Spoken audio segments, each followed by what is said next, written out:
Boa tarde a todos. Boa tarde a todos aqueles que seguem as redes sociais do TJGO. Hoje é data em que se comemora o Dia Internacional dos Direitos Humanos. Nós vamos conversar com a conselheira Ivana Farina, do Conselho Nacional de Justiça.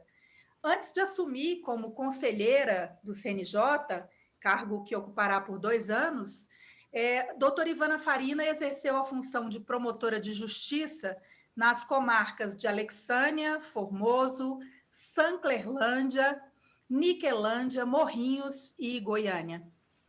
Também atuou por 2 vezes na assessoria parlamentar da instituição e integrou também por 2 vezes o Conselho Superior do Ministério Público. Doutora Ivana foi também Procuradora-Geral de Justiça do Estado de Goiás por 2 mandatos, quando presidiu o Conselho Nacional dos Procuradores Gerais de Justiça. Foi presidente da Associação Goiana do Ministério Público por 4 anos e primeira vice-presidente da Confederação Nacional do Ministério Público. Foi presidente do Conselho Nacional de Direitos Humanos em 2016 e secretária de Direitos Humanos e Defesa Coletiva no Conselho Nacional do Ministério Público. Doutora Ivana vai conversar com a gente hoje por uma meia hora sobre a importância dos tribunais de justiça terem uma política de direitos humanos nos dias atuais. O TJGO instituiu a política de promoção dos direitos humanos no âmbito do Poder Judiciário do Estado de Goiás, com a finalidade de elaborar ações estratégicas, projetos e programas com o objetivo de impulsionar avanços na proteção dos direitos humanos. A Resolução 134, de 11 de novembro de 2020, desse ano, entrou em vigor agora no dia 1º de dezembro. Boa tarde, doutora Ivana. Como é que a senhora vê essa iniciativa do TJGO? Boa tarde, Aline. Boa tarde a todas e todos que nos assistem. Antes de falar da iniciativa do Tribunal de Justiça de Goiás, eu quero agradecer a doutora Cirlei Martins da Costa, que é juíza auxiliar da presidência do Tribunal de Justiça de Goiás, o convite para exatamente no Dia Internacional dos Direitos Humanos, no dia em que a Declaração Universal dos Direitos Humanos comemora 72 anos, estar aqui, conversando uma iniciativa tão importante. E já te respondo. Eu vejo como um avanço. Sem qualquer dúvida, quando o Tribunal de Justiça ele adota uma política que ela é para promoção e para defesa dos direitos humanos, o Tribunal de Justiça, o Poder Judiciário de Goiás, assume ainda mais vigorosamente um compromisso, porque o compromisso com a aplicação da justiça, esse já é da natureza do Poder Judiciário. Essa é a missão do Poder Judiciário, dos integrantes e das integrantes da magistratura. Mas, para além disso, quando o tribunal, na sua organização, busca adotar uma política específica, você tem política de tecnologia da informação, você tem política de organização setorial, mas quando você trata de uma política que tem como centro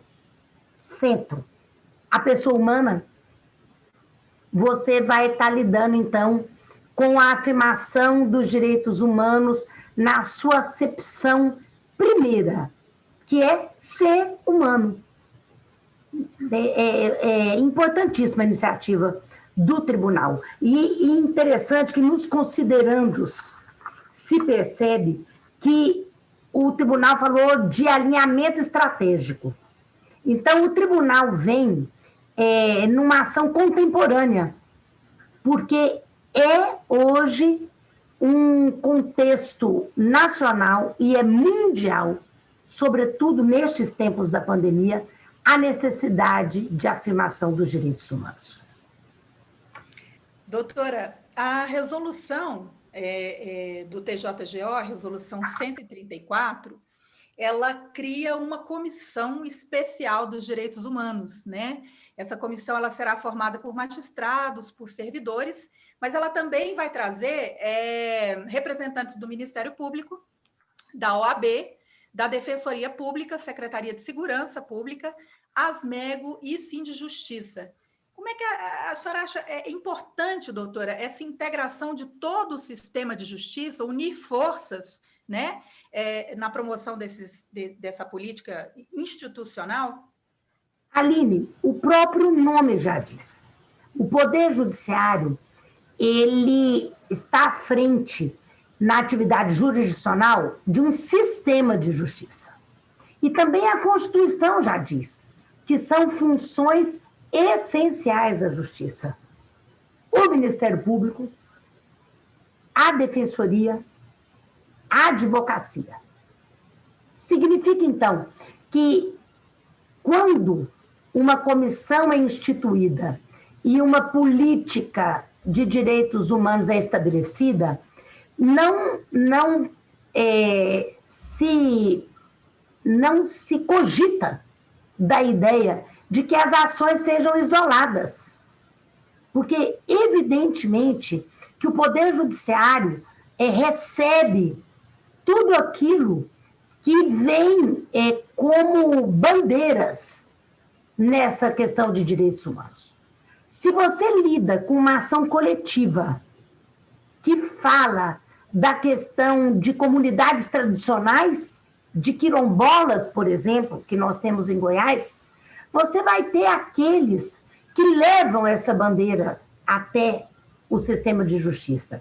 E, para isso, eles têm que ter conhecimento de qual é a realidade vivenciada por essas comunidades. Então, isso significa um judiciário que está aberto à participação dessas instituições e significa um judiciário situado, muito bem situado, em consonância com os interesses da sociedade.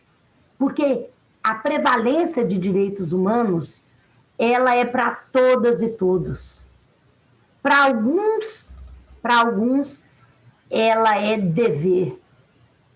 Para os que ocupam essas esferas de poder, seja do Poder Judiciário, do Poder Executivo, do Poder Legislativo, e já vou falar de uma notícia boa para esse Dia Internacional dos Direitos Humanos, mas a atuação tem que ser integrada. Para alguns, é responsabilidade. Defesa de direitos humanos para operadores do direito dentro do sistema de justiça é missão, é dever. Doutora, a senhora falou em bandeiras, em minorias, né?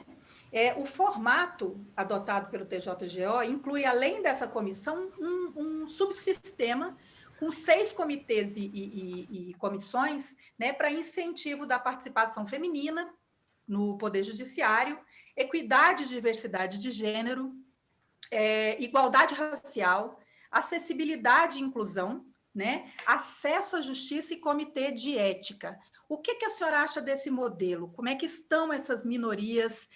A senhora que está aí no CNJ, acompanha todos os tribunais, como é que estão essas minorias, né, no Brasil? Veja, vamos retomar um pouquinho a questão dos valores axiológicos, que são os valores da Declaração Universal dos Direitos Humanos. Saímos de 3 ideias, de igualdade, ideia de liberdade e ideia de fraternidade, ou, nos tempos atuais, solidariedade. Veja, situação de minorias ou situação de vítimas de violações de direitos. É uma situação que no Brasil, lamentavelmente, é rotineira. esses núcleos, são núcleos, né, que a resolução prevê? São Comitês. São comitês, é a palavra certa. Esses comitês, eles estão em consonância, primeiro, com o compromisso que o Judiciário brasileiro firmou no Encontro Nacional do Poder Judiciário deste ano e também do ano passado, com o alinhamento de suas ações à Agenda 2030 da ONU. A Agenda 2030, ela traz os Objetivos de Desenvolvimento Sustentável. Nunca é demais lembrar que o desenvolvimento sustentável, ele não é para hoje, ele é para hoje e para gerações futuras. E o objetivo muito evidenciado por Poder Judiciário e que esses comitês estão refletindo muito bem, é um objetivo de paz. Nós não vivemos hoje uma sociedade de paz. Essas minorias que são preconceituadas, que são vítimas de discriminação, que têm sua liberdade tolhida, elas contam com o Poder Judiciário exatamente para garantia da liberdade. Você tem situações gravíssimas nesse Brasil tão eclético de desrespeito à liberdade de culto e de crença. Nós poderíamos aqui citar diversas situações em que os comitês vão trazer, sim, uma ação direcionada. Eu achei muito importante direcionar. A questão de gênero, ela está lá como um objetivo de desenvolvimento sustentável para o mundo, não é para o Brasil. A igualdade de gênero, ela é o ODS 5. E eu tenho um mundo perseguindo esse objetivo e, ao mesmo tempo, eu tenho o feminicídio no nosso país em índices assustadores. Então, o Tribunal de Goiás, como todos os tribunais, vinculado que está com a meta 9 do CNJ, que é alinhar as ações do Poder Judiciário a essa Agenda 2030 da ONU. Essa é uma agenda de direitos humanos. Essa é uma agenda de direitos humanos. Então, é preciso dizer isso. A agenda de direitos humanos é a agenda de liberdade, é a agenda de igualdade, é a agenda de saúde, de paz, de educação, de avanço social para os povos. Portanto, nós estamos falando do que é primordial, do que é elementar, a dignidade da pessoa humana. Ela vem, então, tanto na Declaração Universal dos Direitos Humanos, que, se der, nós vamos fazer algumas leituras. Eu acho importantíssimo que na live a gente renove a fala sobre princípios norteadores dos direitos humanos, da dignidade, a própria dignidade da pessoa humana, não é? E outros princípios que nós temos internalizados na nossa Constituição Federal e que são ignorados muitas vezes. Doutora, a senhora falou em representatividade. A senhora acha importante que a composição desses comitês ela seja feita por representantes de cada uma dessas áreas, né? Por pessoas que tenham vivência dessas dores, né, que essas minorias vivenciam, né? Para que não seja uma coisa distante. A senhora que tem autoridade nessa área aí de direitos humanos, como é que a senhora acha que deveria ser a composição desses comitês? Veja, Aline, quando em exercício eu estava na presidência do Conselho Nacional de Direitos Humanos, soava muito alto um clamor, um pedido das pessoas com deficiência. Essas pessoas sempre sustentaram que quem tem a vivência, quem sabe as barreiras que vive uma pessoa com deficiência, é só a pessoa com deficiência. Eu transporto isso para tudo que seja a afirmação e a defesa dos direitos de determinados grupos, de determinadas minorias. A mulher vítima de violência doméstica, ela sabe como foi a dificuldade para um pedido de socorro. Hoje o CNJ, ao lado da MB, ele tem uma campanha forte, nacional, que a mulher faz um X vermelho na mão e apresenta nas farmácias sem falar nada. Para dizer que ela está precisando de socorro. Então, sem qualquer dúvida, a escuta é muito importante. A escuta das vítimas, também a escuta de organismos sociais que tratam de trabalhar com a afirmação de direitos humanos. Nossos colegiados nacionais são importantíssimos. Eu falei aqui do Conselho Nacional de Direitos Humanos, mas você tem o CONAMA, que é o Conselho Nacional do Meio Ambiente, você tem o CONANDA, da criança e do adolescente, o Conselho Nacional do Idoso, é outra população. Veja na pandemia a situação das pessoas idosas. E olha, nós temos diversas previsões de proteção no Estatuto do Idoso. O Brasil tem legislação de proteção, mas ele tem também índices altíssimos de violação dessas legislações. Portanto, sim, essa escuta, ela é absolutamente necessária e ela é qualificada. Certo, obrigada, doutora. Doutora, e é comum esse tipo de resolução no Brasil, esse tipo de instituição de política, né, no âmbito do Poder Judiciário? Como é que está o TJGO com essa iniciativa em relação a outros tribunais do país? Ele está caminhando no sentido do avanço. Há outros tribunais caminhando nesse sentido, felizmente. E eu acho que muito disso vem da orientação aqui das políticas judiciais que o CNJ adota.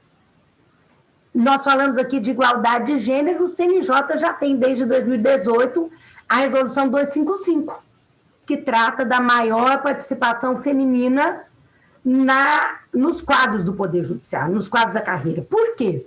Porque o Poder Judiciário, também como o Ministério Público já fez esse estudo e encontrou o mesmo quadro, ele já diagnosticou um desequilíbrio na participação feminina. Ela é bem minoritária. Recentemente, dando sequência a essas ações de avanço, por isso que eu digo que o TJGO está caminhando na linha de avanço, porque nós tivemos uma pesquisa que, depois de diagnosticado o desequilíbrio de gênero, para saber como é que eram as bancas examinadoras nos tribunais e as comissões de concurso. E chegamos a um outro quadro de desequilíbrio. Qual que é o quadro de desequilíbrio? Nas bancas e nas comissões de concurso, nós temos a maioria de homens e homens brancos. Isso significa uma desigualdade. E, olhe, uma desigualdade nos órgãos encarregados de julgar. Então, a sociedade que tem a diversidade como característica, ela não tem sua representação em quem vai julgar. Não em nível igualitário. Então, assim como o CNJ tem insistido, o ministro Fux chegou com já um plano de trabalho para o seu mandato e ele elencou a questão de afirmação e defesa dos direitos humanos como uma das prioridades. A questão ambiental é outra. A questão de tecnologia é outra. Então, o Tribunal de Goiás, sem qualquer dúvida, caminha bem quando adota essa política e caminha no sentido de avançar. Doutora, o presidente do STF, do CNJ, o ministro Luiz Fux, assina, eu não sei se já assinou, mas assina hoje um acordo, né, com a Corte Interamericana de Direitos Humanos para realizar programas de qualificação de advogados e magistrados, né, com tradução de sentenças da Corte para o português, e também de seminários e outras publicações. Além disso, um dos primeiros atos do ministro frente ao CNJ foi criar o Observatório de Direitos Humanos do Poder Judiciário, né? Verdade. Nós podemos esperar aí mudanças significativas no judiciário brasileiro no que diz respeito aos direitos humanos nessa gestão do ministro Fux, conselheira? Veja, Aline, o ministro propôs, o plenário do CNJ recebeu a ideia desses 2 observatórios, são muitos e muitas os conselheiros e as conselheiras que foram voluntários para integrar. E o que é mais interessante é que os 2 observatórios têm a participação da sociedade civil. Então, o que eu posso dizer? Que ele trouxe e já partiu para a execução dessas ideias. E, a partir delas, nós temos o caráter multiplicador, a partir do CNJ e também do Supremo Tribunal Federal. Porque também o Supremo Tribunal Federal, a nossa maior corte, está alinhada com a Agenda 2030 dos Objetivos de Desenvolvimento Sustentável. Então, a partir dessa gestão, eu creio que nós teremos ainda mais aproximação do Poder Judiciário com as organizações sociais, com a sociedade civil e também a capacitação, como você disse, para o julgamento. Há um protocolo, eu só vou fazer esse exemplo, porque nosso tempo não é longo, há um protocolo estabelecido no Estado mexicano que é para julgamento com perspectiva de gênero. Esse protocolo foi adotado na Justiça Mexicana em virtude de uma decisão da Corte Interamericana de Direitos Humanos, em casos de violência perpetrada contra grupos de mulheres. Então, o que acontece hoje? Nós temos parcerias sendo instituídas, outras estão sendo fortalecidas, e a partir daí eu creio que os observatórios farão essa escuta que nós falamos dos comitês para ações mais vigorosas, mais fortes. A senhora falou uma outra coisa também, doutora, que eu achei muito interessante, que foram esses dados, esses estudos, né? Desnudar essa situação, essas distorções que ainda existem, é importantíssimo para a gente se enxergar e conseguir mudar, não é isso? É claro. É o que é chamado exemplo interno. Então, se você tem estruturas do sistema de justiça que estão repetindo desigualdades, algo está errado. Porque essas desigualdades, elas são estruturais. As desigualdades de gênero, as desigualdades raciais, elas são estruturais, elas vêm sendo incorporadas a uma cultura, a estrutura social. E para romper, também você vai ter que lidar com a força grande, porque a partir do momento que é uma barreira estruturada, você vai ter que ter também ações fortes, porque senão não derruba, não, as barreiras.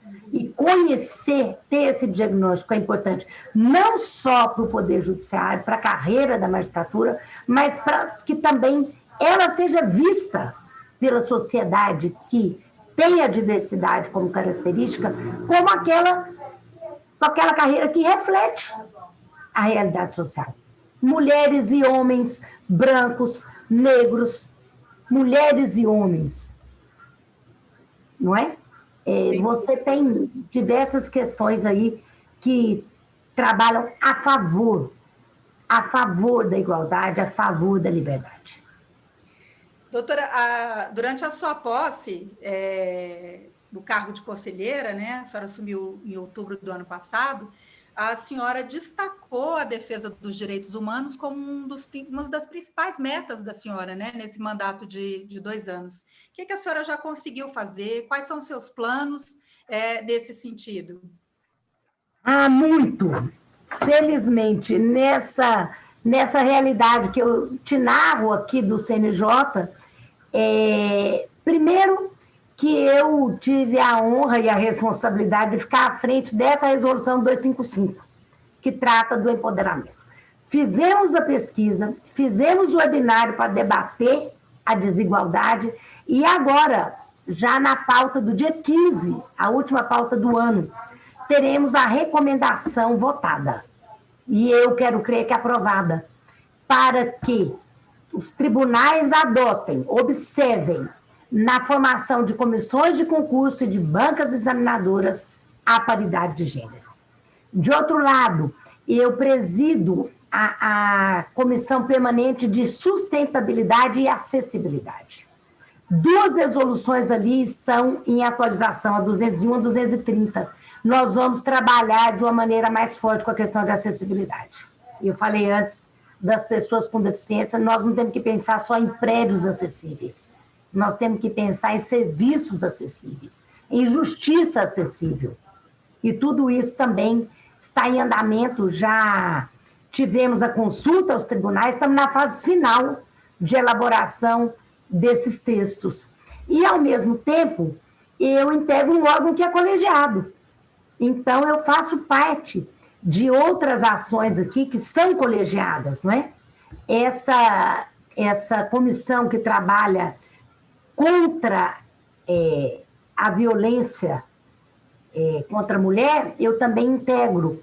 E essa campanha que nós temos aqui do Sinal Vermelho, tudo isso está em curso a partir dessas gestões do ministro Toffoli e agora muito fortemente do ministro Fux, que estabelecem prioridades. A questão do eixo do mandato do ministro Fux está centrado na questão de afirmação dos direitos humanos, está contribuindo. Então, muito foi feito, foi só um ano, mas o terreno é fértil. Essa formação do CNJ, ela tem, sim, trabalhado muito. E eu participei do comitê que trabalhou muito duramente na pandemia. Nós editamos várias resoluções. A partir da 313, em março, até a 322, que foi a de retomada dos trabalhos. Nós mantivemos, nesse período da pandemia, por 6 meses, 2 pautas Covid durante a semana virtuais. Porque a justiça não pode parar. E ela tem atendido demandas muitas ligadas à pandemia. E o CNJ, então, tratou de se organizar para dar essas respostas, assim, no tempo certo, sem tardar, e tratando também de que fosse aqui o órgão que garantisse o pleno funcionamento dos órgãos do Poder Judiciário na pandemia. Então, eu tenho muito a celebrar de um trabalho que, eu repito, é colegiado, como vai ser esse, dos comitês, dessa comissão. Nós temos que trabalhar, diz a Agenda 2030, com parcerias. Muita coisa boa saindo, né, doutora? Doutora, nós estamos caminhando para o final da nossa live, né? Mas eu gostaria de tocar ainda num assunto com a senhora, sobre essa confusão em relação ao conceito de direitos humanos no Brasil, né? É um conceito que vem sendo distorcido e reduzido a um sistema de proteção a bandidos, né? Que tipo de danos, doutora, esse tipo de distorção ele acarreta? Vamos imaginar que não é um tipo de distorção. Eu tenho visto essas abordagens absolutamente equivocadas e, inicialmente, nós temos que pensar que se trata de questão de defesa de bandidos, de uma abordagem equivocada, não só por falta de conhecimento. A primeira razão, eu creio que é essa, falta de conhecimento. Segundo, também uma abordagem equivocada para fazer prevalecer determinadas estruturas. Essas determinadas estruturas que prevalecem com um tipo de discurso desse são estruturas de violação de direitos. São estruturas de opressão. Então, grupos que sustentam que direitos humanos são direitos de bandidos, ou que perguntam direitos humanos para quem? São grupos ou que querem fortalecer essas práticas de opressão, ou que ignoram que a nossa República Federativa do Brasil, ela se constitui em um Estado democrático de direito. Onde figura o Estado democrático de direito, figura a lei, o respeito à lei, a liberdade de expressão, a liberdade de manifestação, a liberdade de reunião, de associação. A partir desse artigo 1º, não sou eu que digo, da lei maior deste país, nós temos os fundamentos dessa república. E o inciso 3 desse mesmo artigo 1º diz que a dignidade da pessoa humana é fundamento da República Brasileira. A dignidade da pessoa humana é de toda pessoa. É a sua, é a minha. É da pessoa em situação de rua. É da pessoa presa. Essa é a dignidade da pessoa humana. Porque ela é humana. Segundo, eu penso também que a nossa Constituição não tem rotineiramente uma leitura sistemática sendo feita. Os que dizem que defender direitos humanos é trabalhar contra o desenvolvimento ignoram que o desenvolvimento econômico que é preconizado para esta República Democrática do Brasil está lá no artigo 170, pouco visitado. A ordem econômica, ela é fundada na valorização do trabalho humano. Não é do desemprego, não. Não é da exploração, não. Na valorização do trabalho humano e na livre iniciativa. E observa os seguintes princípios: função social da propriedade, livre concorrência, defesa do meio ambiente, inclusive mediante tratamento diferenciado, conforme o impacto ambiental de produtos e serviços, redução das desigualdades. Assim se avança, assim se atinge uma ordem econômica de desenvolvimento.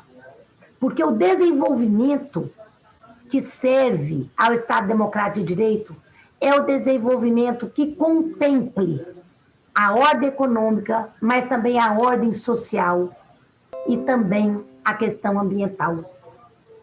Portanto, esse discurso ou ignora essas regras que são da nossa lei maior, ou não pretende ver prevalecendo essas regras.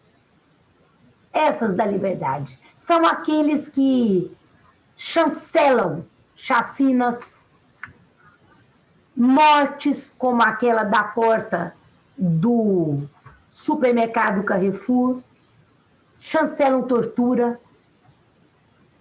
Os que ignoram e descumprem a lei são, sim, os que mantêm essa situação de violação de direitos de opressão. Doutora, a senhora falou da morte do João Alberto, né? Os direitos humanos, eles foram instituídos no mundo logo após as atrocidades cometidas na Segunda Guerra, né? Em 1948, a senhora citou, inclusive, nós estamos fazendo 72 anos de direitos humanos. E no Brasil, eles foram garantidos pela Constituição de 88. Ao longo dessas décadas, doutora, e diante de fatos como o número crescente de feminicídio, morte de negros, né, como Floyd, lá nos Estados Unidos, o João Alberto aqui no Carrefour, ataques a homossexuais, eu pergunto para a senhora, nós estamos evoluindo, doutora? Aline, nós falamos aqui de dois marcos. Da Declaração Universal dos Direitos Humanos no pós-guerra, o mundo estava em destroços. O que as nações fizeram umas pelas outras foi matar.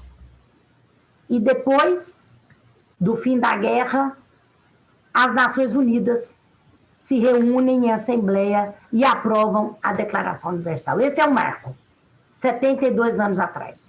Eu agora acabo de te responder sobre os direitos humanos no Brasil e falo de outro marco, a Constituição de 88. Tem mais de 30 anos. Esse tempo histórico é muito curto. Falar de 30 anos para romper com estruturas, um país que viveu escravidão, não é sem razão que vê hoje as práticas reiteradas do crime de racismo. Então, nós evoluímos muito. Eu estou falando agora de Estado Democrático de Direito. Em outros tempos muito recentes de ditadura, eu não podia falar. Nós não teríamos essa possibilidade de debate, de garantia das liberdades, e muito menos teríamos um judiciário, como o judiciário goiano agora aqui anuncia, instituindo políticas de direitos humanos. Ao contrário, pois se os direitos humanos eles têm os valores da liberdade, da igualdade e da fraternidade, e eles são mesmo valores que devem ser perseguidos e mantidos, eu não poderia sequer ter manifestação livre. Então, nós evoluímos sim, e estamos em evolução. E temos que acreditar que tem razão uma celebração como a de hoje, de 72 anos da Declaração Universal dos Direitos Humanos. Tem razão celebrarmos a Carta de 88.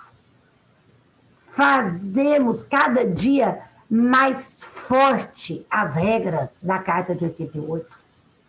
E trabalharmos pelas minorias, sim. Trabalharmos pela igualdade e pela liberdade. Pela dignidade da pessoa humana. Não tenha dúvida.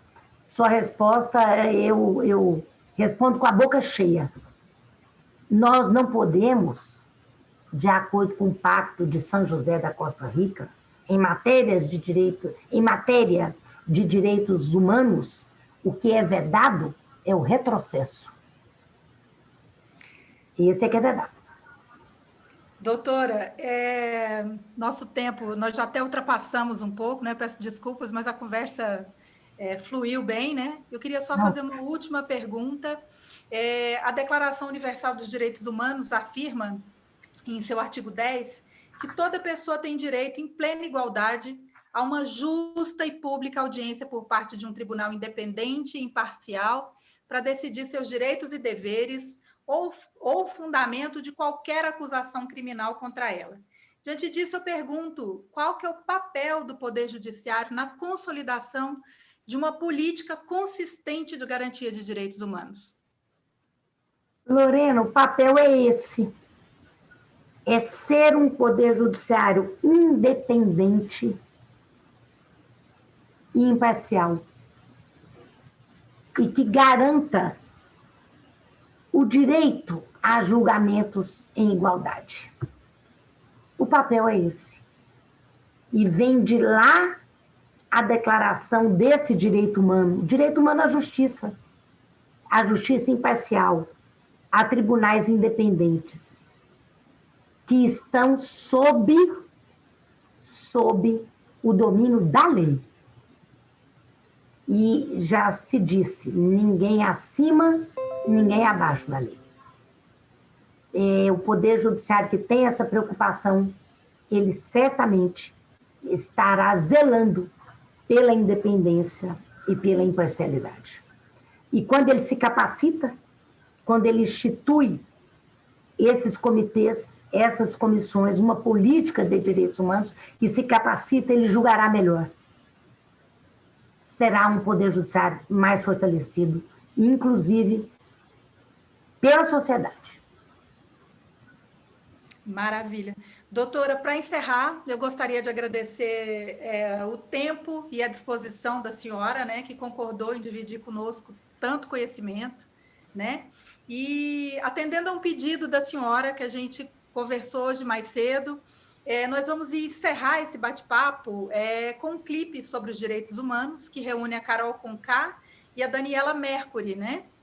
Numa campanha que foi criada em 2018 pelo Conselho Nacional do Ministério Público para celebrar os 70 anos da Declaração Universal dos Direitos Humanos. A senhora quer comentar esse clipe antes da gente exibi-lo e se despedir dos nossos seguidores nas redes sociais, doutora?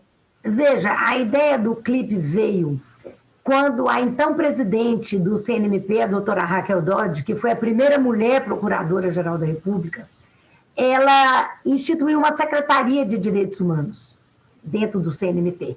Eu te falo das ações inovadoras de afirmação. Nessa secretaria, nós elaboramos, eu era a titular da secretaria, e nós elaboramos um trabalho com vários itens para serem desenvolvidos em parceria com a União Europeia para os 70 anos da Declaração Universal. E uma dificuldade sempre aparecia, que era como fazer a declaração chegar a todos e todas. Lendo os artigos, a leitura cansa. Há aqueles que não vão poder ouvir filme, há os que não poderão assistir. E tudo caminhou para chegarmos na música. Na música. E Carol Conká canta rap, portanto, é uma música de protesto. E ela aceitou fazer essa gravação pro bono. Foram inúmeros e inúmeras figurantes que não cobraram.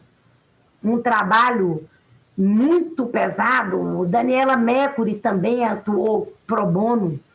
E, ao final, esse lançamento da campanha foi muito festejado, ele andou o mundo, foi traduzido e, com legenda, ele foi veiculado em diversos organismos internacionais e premiado. Portanto, eu acho que ele é sempre atual, porque ali celebrávamos os 70 anos da declaração. Mas, como nós falamos aqui, ela ainda é, por tantos e tantas, desconhecida.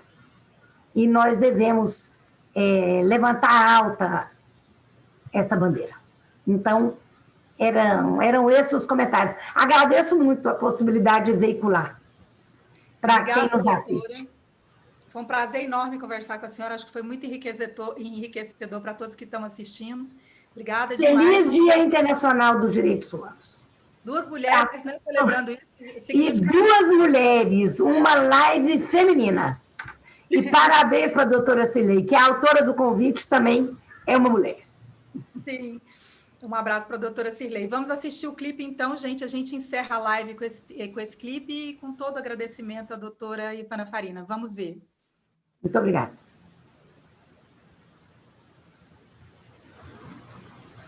Todo ser humano tem direitos, mas nada adianta se não são conhecidos e respeitados. Todo ser humano tem direito à liberdade de opinião, de transmitir informações e ideias por qualquer meio de expressão. Essa é a música que todos deveriam saber. Todo ser humano tem direito à propriedade. Ninguém pode ser mantido em escravidão ou servidão.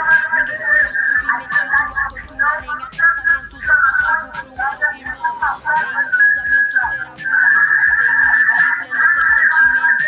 Todo ser humano tem direito ao trabalho, a condições justas, sem qualquer distinção.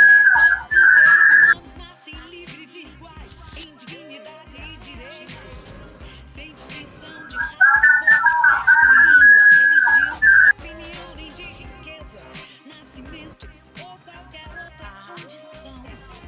Toda pessoa tem direito à instrução que desenvolva a personalidade humana e reforce o respeito aos seus direitos. São seus direitos. São seus direitos. São seus. São seus direitos. São seus. Toda vítima de perseguição tem o direito de procurar asilo em outros países. Todos nós temos direito A liberdade de pensamento, de consciência e de religião ou convicção.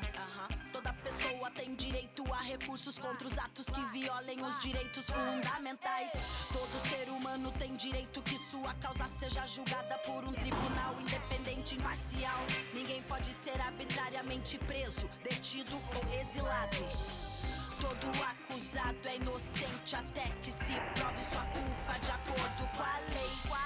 São seus direitos, são seus direitos, são seus direitos, são seus. Todo indivíduo tem direito à vida, à liberdade e à segurança. Todos têm direito à igual proteção contra qualquer discriminação. Ninguém sofrerá interferências em sua vida privada, nem ataques à sua honra e reputação. Todos têm direito de deixar seu país e de voltar quando quiser. Todos têm direito a ter uma nacionalidade. Todos têm direito à liberdade de reunião e de associação pacífica. Todos têm o direito à segurança social e à busca pelos direitos econômicos, sociais e culturais. Toda pessoa tem o direito de tomar parte no governo do seu país. A vontade do povo deve exprimir-se por meio de eleições legítimas. São seus direitos. São seus direitos. São seus direitos. São seus.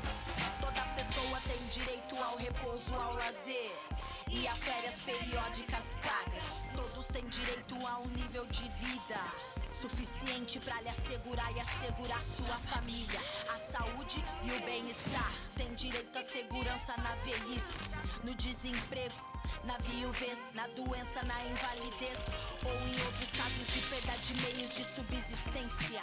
Toda pessoa tem o direito de participar livremente da vida cultural, e a proteção dos interesses de qualquer produção autoral.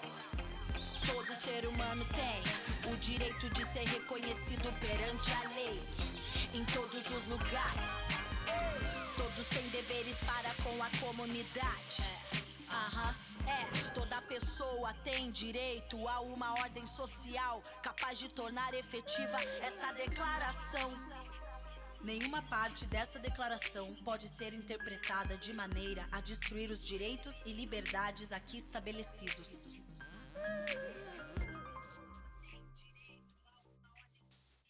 Saber a letra dessa música constrói uma sociedade mais justa. Fortaleça a Declaração Universal dos Direitos Humanos na celebração dos seus 70 anos.